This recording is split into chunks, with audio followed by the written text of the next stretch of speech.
Howdy, I'm Brady Pierce. Howdy, I'm Kierstin Hoffman. Howdy, I'm Jacob Meuller. To start our project, we really wanted to overhaul the entirety of 3D constellations. So first we started by making a program that takes a star, queries it, and looks for all of the brightest stars around it in the same constellation. So by that, we're able to create a 3D graph and representation of all the stars in our program and in that constellation to be able to create a 3D space for us to visibly see these stars around us. When you look into the night sky and see the constellations, what you're actually seeing is a 2D representation of a 3D arrangement of stars. When we grab the stars' coordinates, what we're actually getting is their spherical coordinates in relation to the celestial sphere. That means they need to be converted to Cartesian coordinates for the purpose of plotting. After doing so, the angles will still be extreme enough such that it won't be viewable from the desired angle within the room.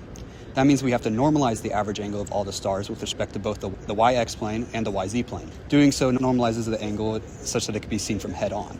After that is done, it needs to be scaled to the size of the number of tables that we desire, and this produces a plot of the stars in their 3D space normalized to a normal viewing position. From the data that we had, we measured out the lengths of different strings and cut them all.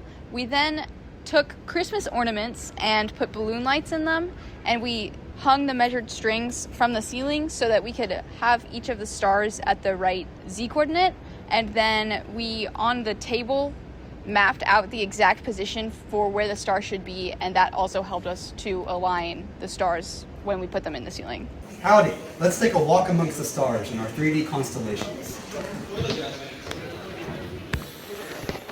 Right this way. Over here we have the Big Dipper. It's part of the constellation Ursa Major. A constellation is a region of the sky that has lots of different stars in it. And an asterism is the pattern that we see in the sky. So some people think that the Big Dipper looks like a spoon. Over here we have Aries, which is a pretty decent explanation and demonstration of how you can see the distance between stars, and then as you get closer to the perspective you want to be, you can see how that changes into a shape.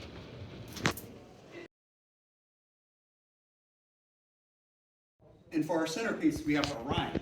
Now, right now, Ryne may not necessarily look like how you remember it in the sky. However, all these stars have been plotted in 3D space exactly where they are relative to Earth. Earth, for Orion, is in this chair. So if we were to see it from this chair, you would see that all the stars would line up exactly how you would see them in the night sky. And that star very far in the distance, Anilam, which is normally about 2,000 light years away, falls just in line with the two stars it shares the belt with.